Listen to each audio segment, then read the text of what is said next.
Kewa. Ikaruna. Senpai Sona. Kanshashite. Yo Hageme. Hitoni Ninsetsuni. Arta secretă a invocării binecuvântărilor divine. Miraculosul medicament al tuturor bolilor.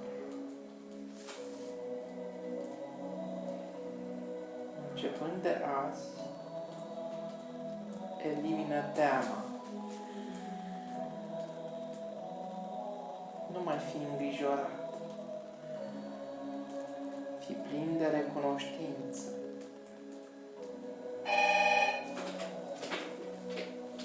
Devotează-te muncii tale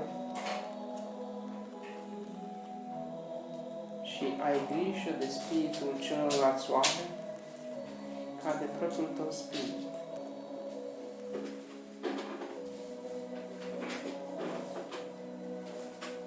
Dimineața și seara adu palmele în gestul rugăciunii, recită și cântă aceste cuvinte.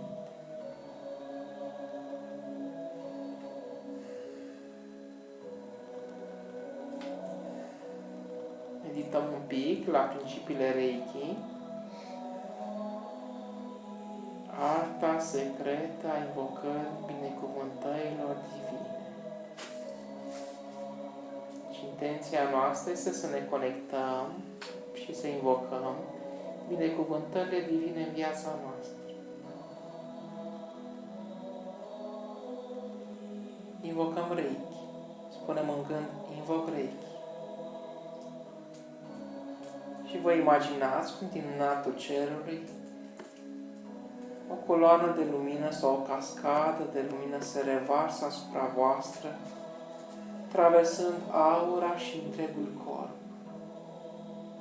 Lasăm ușor palmele pe genunchi, orientate către în sus.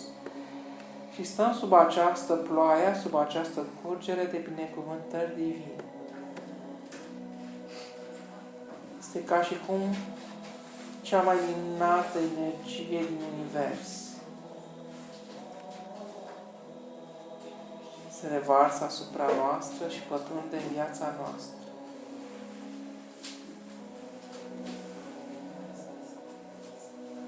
Arta secretă a invocării binecuvântărilor divine. Doamne, deschide, suntem receptivi la această revărsare de lumină și energie care pătrunde în ființa noastră, traversează aura, corpul, aducând în noi și în viața noastră tot ce avem nevoie.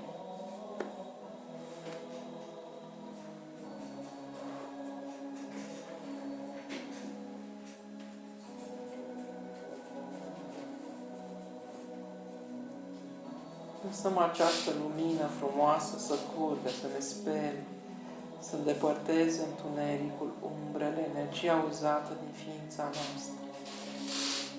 Oboseala, bolile, toate se duc, dispar.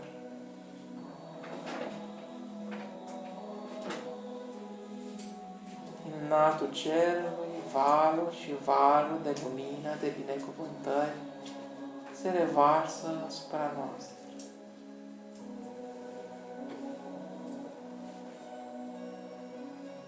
Miraculosul medicament al tuturor bolilor. Conștientizăm că întreaga noastră ființă este traversată de această curgere de energie Reiki care ne vindecă.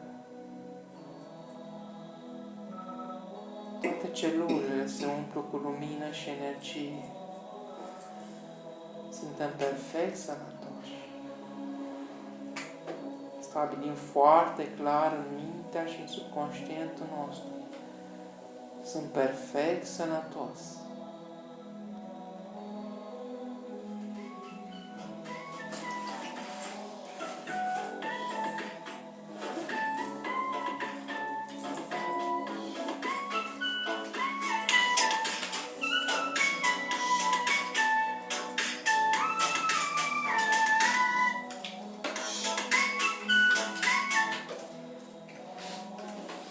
lumina coboară, energia Reiki coboară din înaltul cerului, revărsându-se în mod continuu, traversând aura, ființa noastră, traversând spațiul acesta, aducând în viața tuturor celor de aici binecuvântările divine.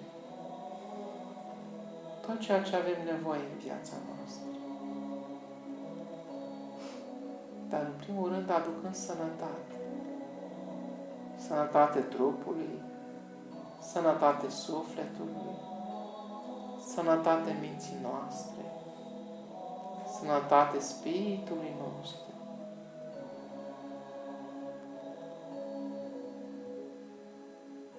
Începând de azi, elimină teama. Pe măsură ce lumina coboară și pătrunde în ființa noastră, simțim din ce în ce mai profundă conexiunea cu Divinul.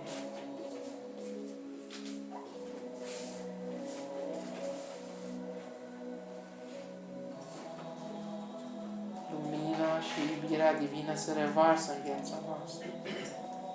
Ne simțim ocrotiți și ghidați în viața noastră. Tot ceea ce a fost, tot ce este și tot ceea ce va fi, este cu un scop divin în viața noastră. Avem încredere în divinitate.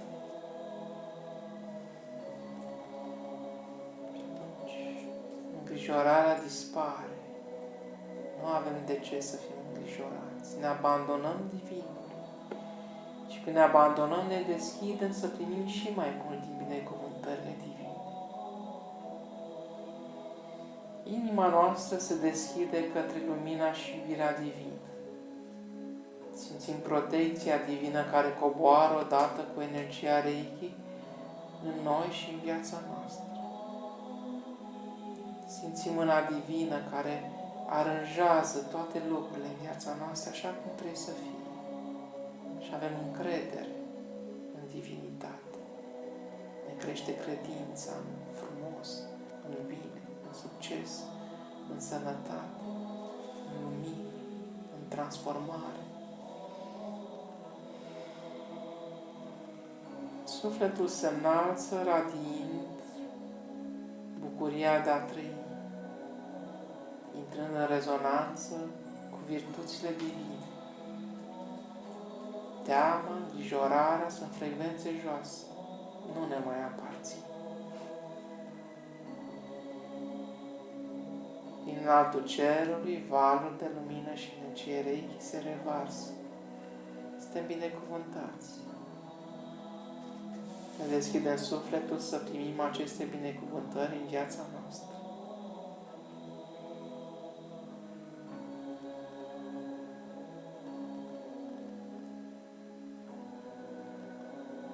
Suntem recunoscători. Privim la tot ce avem în viață,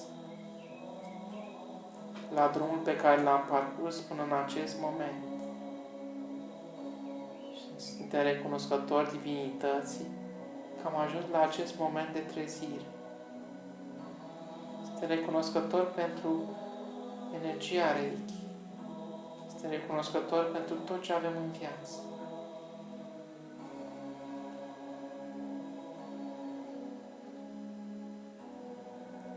Că suntem recunoscători și mai multe binecuvântări vor coborî în viața noastră.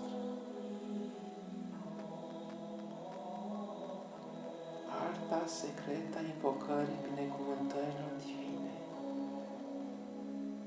Miraculosul medicament al tuturor bolilor. Începând de azi, elimină teama.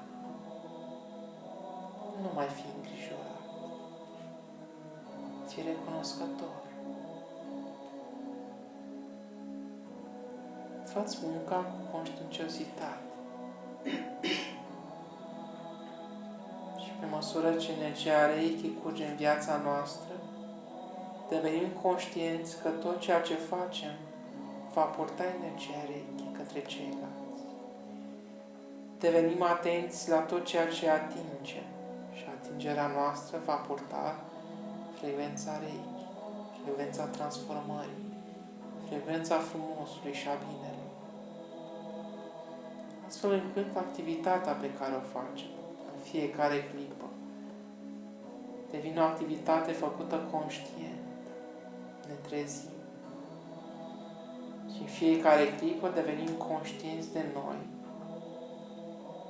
și de puterea divină care curge prin noi și pe care avem și o putem transmite celorlalți. Prin tot ceea ce facem, prin munca noastră, prin prezența noastră, prin privirea noastră, prin vocea noastră, prin atingerea noastră, prin prezența noastră în întregii noastre ființe.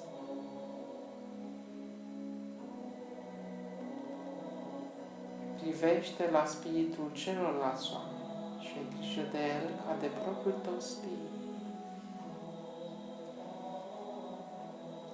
Și atunci când lumina și iubirea te umple, realizezi că tot ce este în jurul tău este lumină și iubire. Și că toți oamenii poartă în ei lumina și iubirea divină, atingerea divină. Toți suntem unul.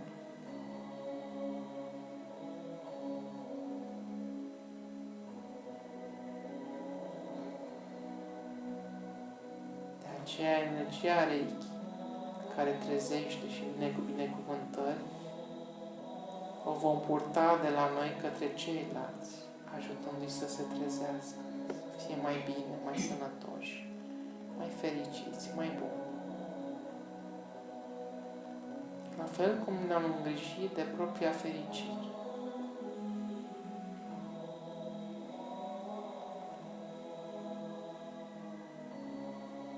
Fiecare dimineață și seară adu-ți palmele în gestul rugăciunii. Spune și cântă aceste cuvinte din inima ta. Reiki, arta secretă a invocării binecuvântărilor divine. Valuri de lumină se revarsă asupra noastră. Miraculosul medicament al tuturor bolilor. Și devenim conștienți că suntem sănătoși cu trupul, cu sufletul, cu mintea, cu spiritul. Că Reiki ne vindecă. Începând de azi, elimină teama. Nu mai fi îngrijorat. Fi recunoscător. Fă-ți munca cu conștiinciozitate și ai grijă de spiritul celorlalți oameni, celorlalte ființe, ca de propriul tău spirit. Fiecare dimineață și seară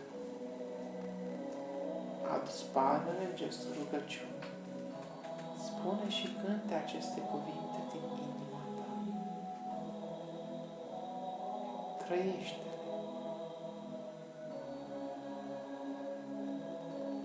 Duce din nou palmele în gestul rugăciunii. Și integrăm în toată ființa noastră aceste principii divine.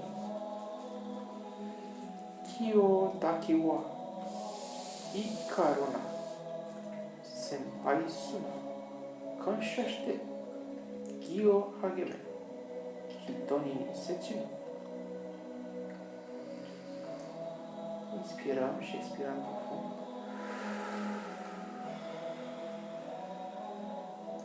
Și cu palmele pline de lumină spălați fața, spălați chipul, spălați trunchiul. Binecuvântați prin atingerea palmelor voastre întreaga voastră ființă. Imaginându-vă că sunteți o ființă de lumină, luminoasă, radiantă, blândă, iubitoare, plină de înțelepciune. Sunteți la vârsta ideală și radiați bucurie, fericire.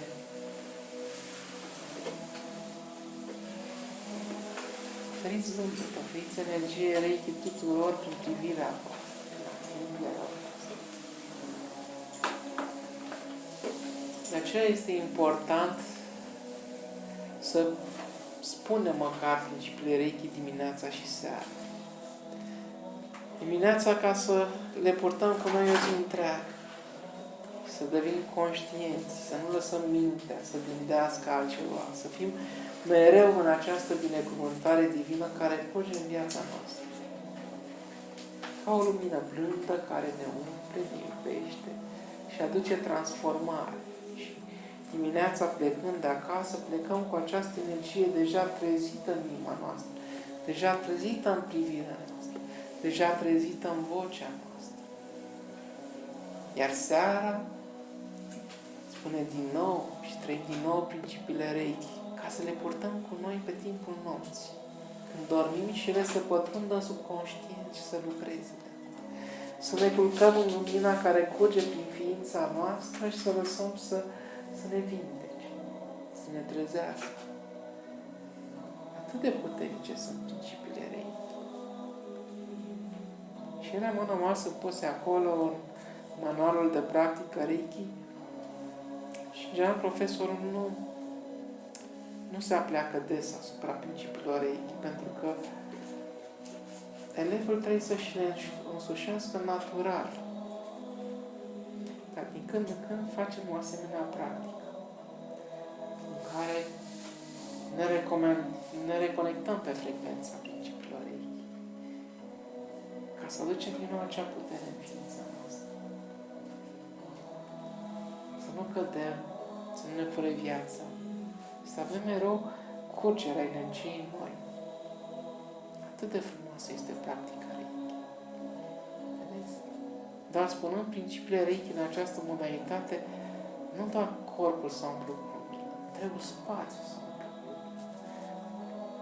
Spiritul vostru strălucește mult mai puternic ca mine. Pentru că frecvența aceasta a ajuns să activat la un alt nivel.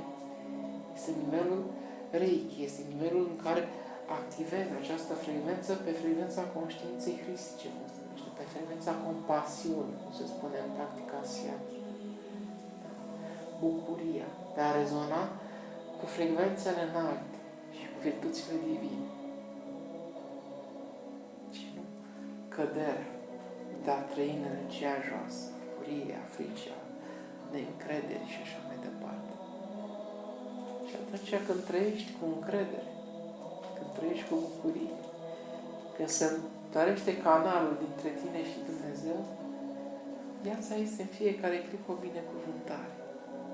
Și nu are importanță ce faci în ziua respectivă. Pentru că tu ești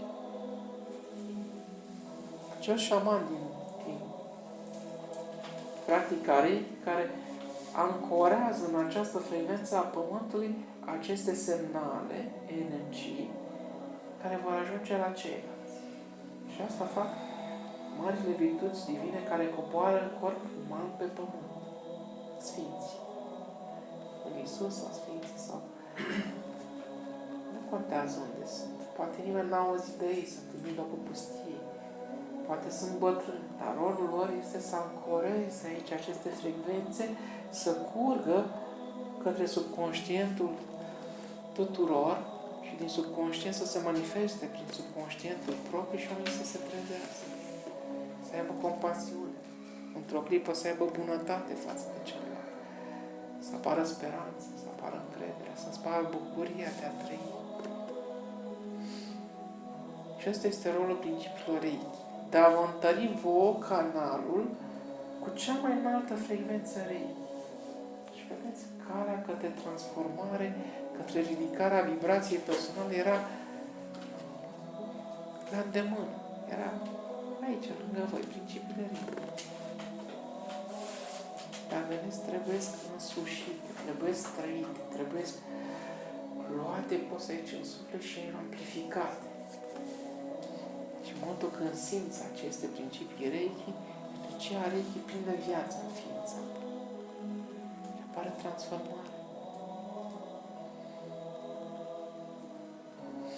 Doar, spunând principiile Reiki, ne-am curățat câmpurile și am curățat spațiul de aici. Atât de ușor a fost.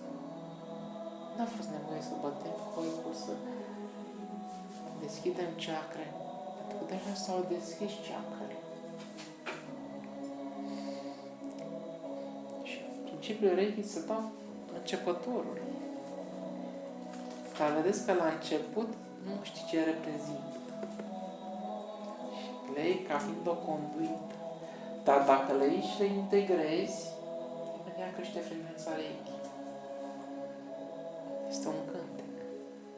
Este o bucurie care mereu curge și aduce transformare. Atât de frumos. Acum, ridicăm ușor palmele, le introducem în oceanul de energie și în Reiki, în acele binecuvântări divine și le trecem prin întreaga noastră ființă. Ca o lumină. Palmele coboară, se duc în jos, luăm din nou energie, luăm lumină, luăm binecuvântări, luăm frumusețe, luăm noroc și aducem în ființa noastră. Și când aduceți în voi, gândiți-vă că din voi ajunge în viața voastră.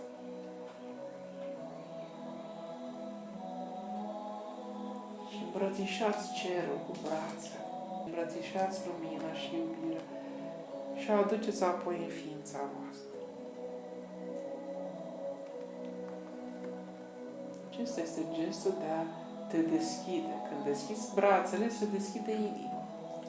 Observați? Când dai brațele în lateral, pieptul se deschide, inima se deschide. Te deschizi spre a primi și apoi îmbrățișând, intri în rezonanță. Îmbrățișarea presupune că te contopești cu cel drag. Iei brațe, te deschizi, îl iubești. Și atunci iubim cerul, iubim lumina, iubim iubire. Și o aducem în ființa noastră, aici. O facem mică în fiecare particulă din tot ceea ce suntem. Și luăm și spălăm. Trecem cu binecuvântări prin noi. Trecem cu binecuvântări apoi prin acest spațiu. Și ne gândim că toți cei din acest spațiu sunt binecuvântați acum de divin. Energia și lumina Reiki curge în fiecare de aici, aducând bucurie, noroc, sănătate, speranță, frumusețe, abundență. Tot ceea ce omul respectiv și ființa respectivă are nevoie. Să curgă binecuvântările divine, să ajungă în viața tuturor celor de aici. Păi plasăm palmele pe corp, oriunde, unde vă este vouă la îndemână.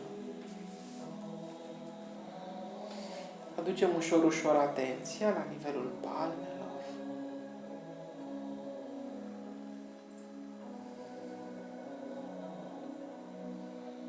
Observăm senzațiile care apar și în palme, și sub palme, și în interiorul corpului, sub palme.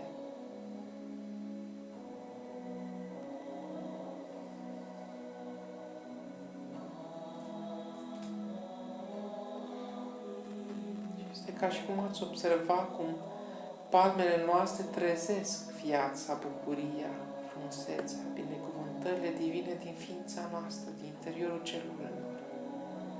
Este ca o chemare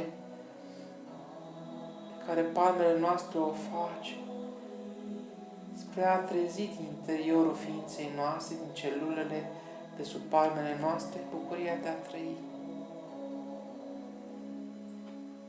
Și o lumină începe să urce către palmele noastre. Când primăvara soarele este mai puternic și lumina ajunge să încălzească pământul, dorul semințelor este atât de profund, de mare, cât ele încearcă să urce către suprafață, către lumină. La fel se întâmplă și în practica Reiki. Palmele noastre trezesc spiritul nostru din fiecare celulă.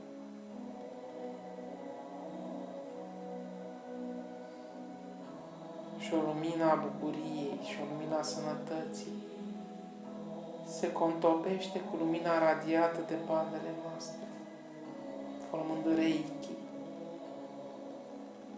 Energia din interiorul nostru, energia din palme,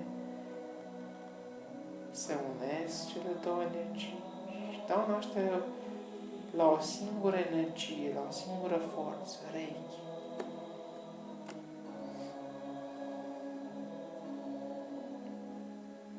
Fiind atenți la senzațiile din palme, contemplăm lumina care a dat această energie în inima noastră. Este energia bucuriei din celule. Contemplăm această stare. Nu uitați să intrați în starea de practică. Starea de practică Reiki presupune corpul relaxat. Și vă plimbați acum atenția din vârful capului, prin cap, prin gât, prin umeri, prin brațe, palme, prin piept, prin abdomen, de-a lungul coloanei vertebrale, prin spate, de sus în jos, prin zona șezutului, a coapselor, interiorul picioarelor, tălpilor. Întregul corp este relaxat. Fruntea este destinsă, ochii zâmbesc, pe față avem un ușor surâs. Suntem senini și luminoși.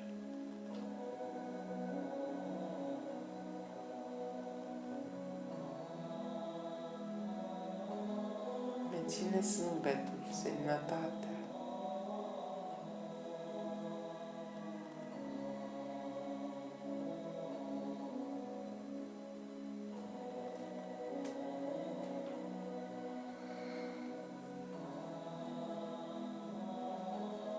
Atenția este la palme.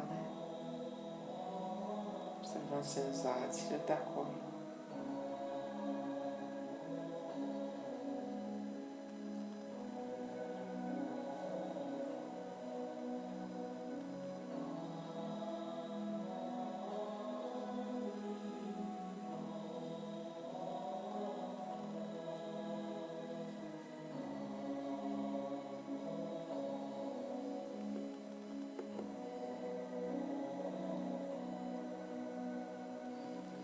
Lăsăm ușor palmele, una peste alta, pe zona de sub umbilic, pe abdomenul inferior.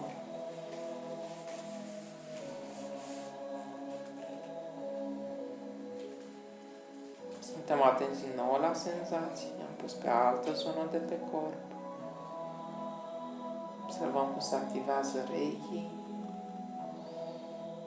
Cum energia din interiorul nostru răspunde energiei palmelor. Începe să crească, să urce către suprafața corpului, se unește cu energia radiată de palme, generând un câmp de energie Reiki.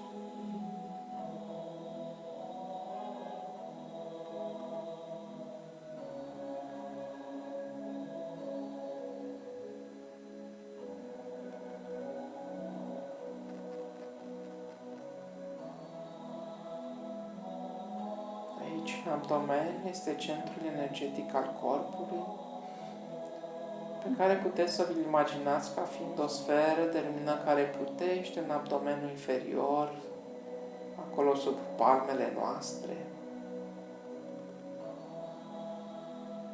Energia Reiki din palmele noastre încarcă acum cu energie și vitalitate această sferă care reprezintă vitalitatea noastră.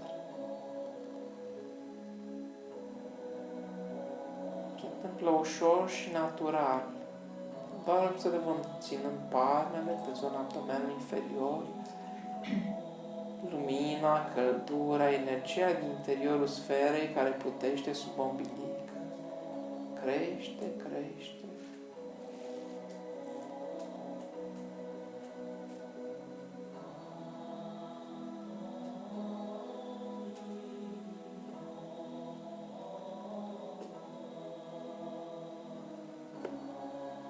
Energia Reiki hrănește centrul nostru de energie.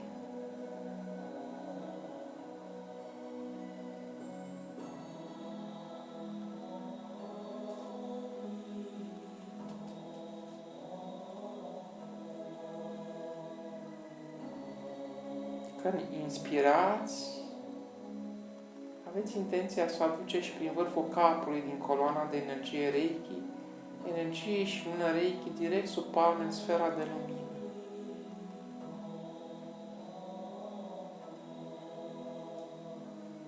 Când expirați, doar contemplați cum energia și lumina crește în intensitate în sfera de lumină.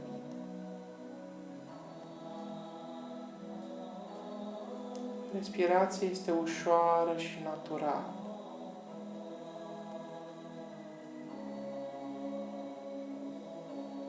Respirația voastră obișnuită.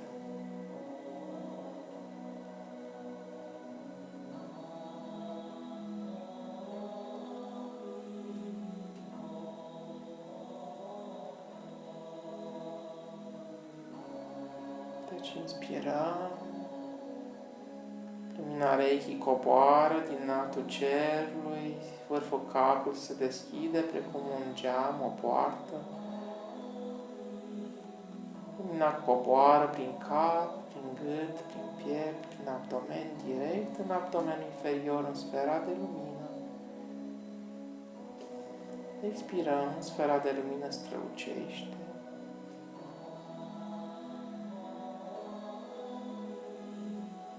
Noi inspirăm, cu fiecare inspirație, lumina coboară, pătrunde prin vârful capului, traversează capul, gâtul, pieptul, abdomenul, ajungând în abdomenul inferior, sub palme.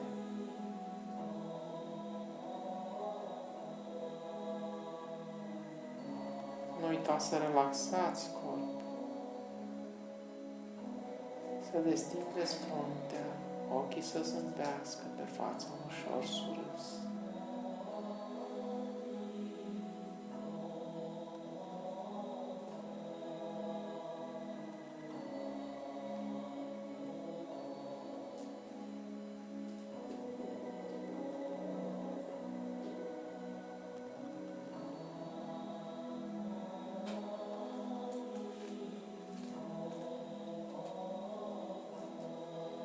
Cei care aveți Reiki gradul 2 puteți să desenați, să activați simbolul Chokurei, simbolul puterii, simbolul concentrare, sub palmele voastre, în interiorul abdomenului, direct pe sfera de lumină sau chiar în interiorul sferei de lumină. Intenția de a încărca sfera de lumină cu energie.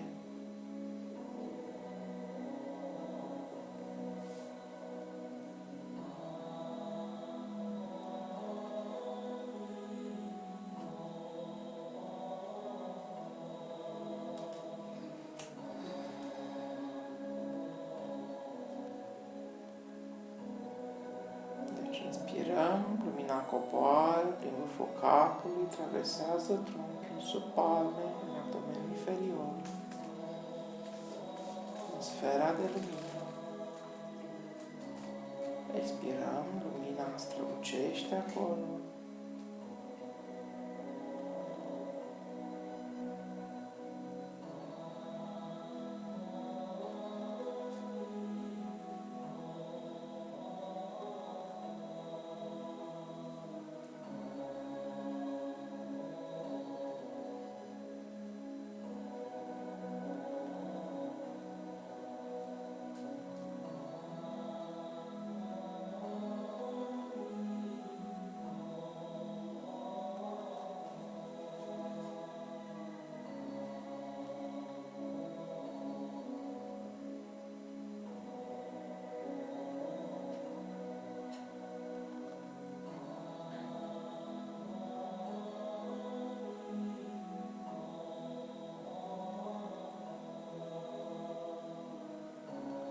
Observați cum treptat se încălzește zona abdomenului inferior.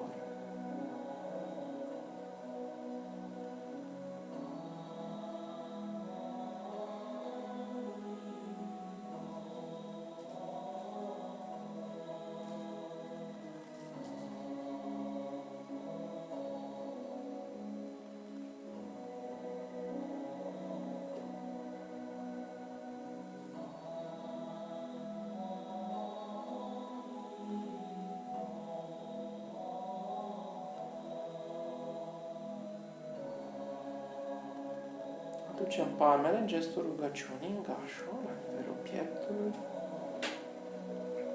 Palmele să aibă un ușor gol, un spațiu între ele, să nu fie perfect lipite. Pe inspirație continuăm să aducem prin vârful capului energie și lumină în abdomenul inferior. Pe expirație, vizualizați cum lumina urcă prin abdomen și ajunge direct în palmele voastre. Inspirăm, prin vârful capului coboară lumina în abdomenul inferior.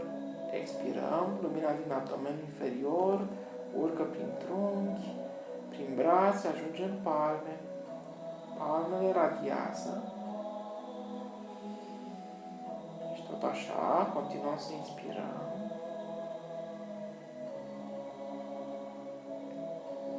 Să observați senzații, se încălzesc palmele, crește puterea palmelor.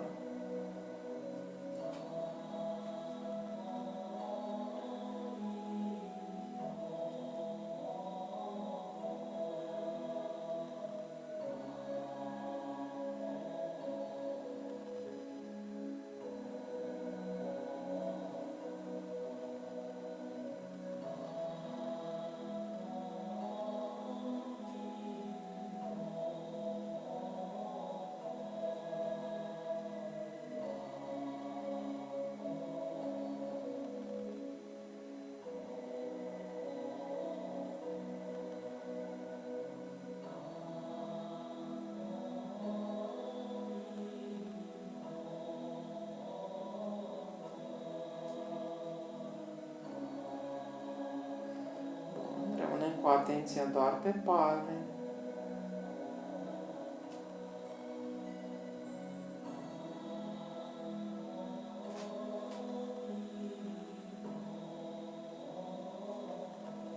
Acum le puneți, le așezați pe un loc care are nevoie de vindecare, pe un organ sau pe un centru energetic. Da? Fie pe ficat, fie pe rinichi, pe umbilic, fie pe centri energetici pe care doriți să-i stimulați. Și așa, încărcate fiind, cu energie vindecătoare, mai multă, doar contemplăm senzațiile care apar în palme. Stăm cu palmele frumos pe acea zonă, observați cât de tare se încălzește sau se răcește senzațiile care apar.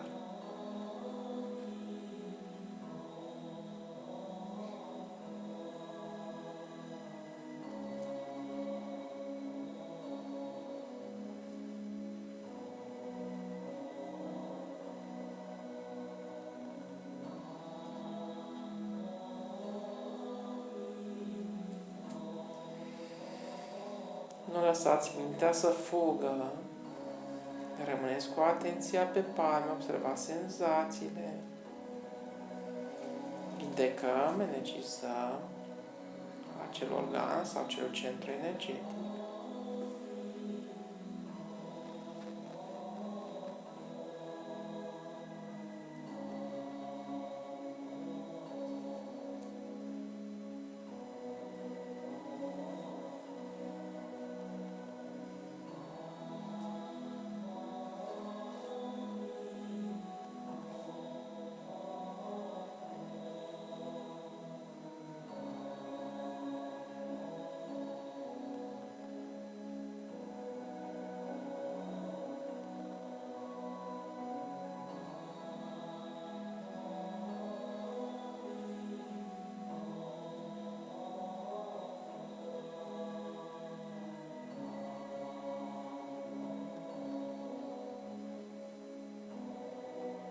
Grăbim, mai stăm așa un pic, vindecăm acel organ sau acel centru energetic, îl încărcăm bine, bine.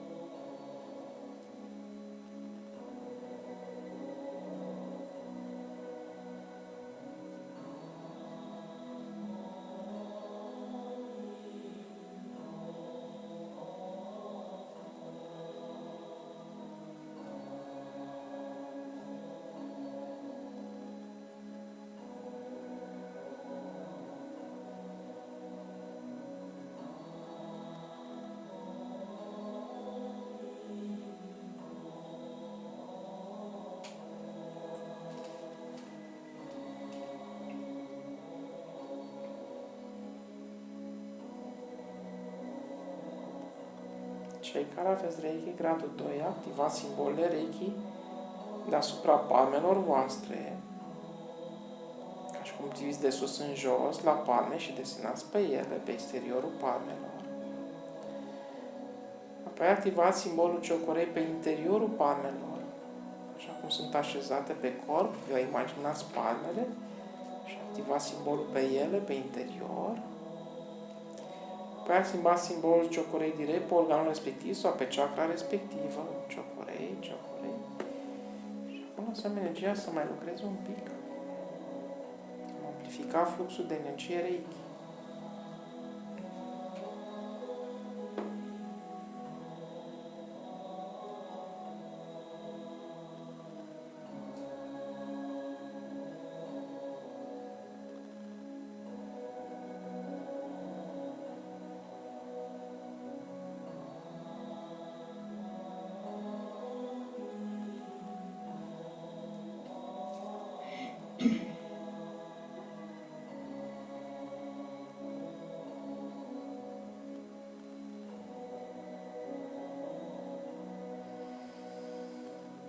Inspirăm profund, expirăm. Luăm ușor, ușor palmele, plecăm palmele. Cu palmele radiante, spărăm frumos un chip, zâmbitor, senin, cap.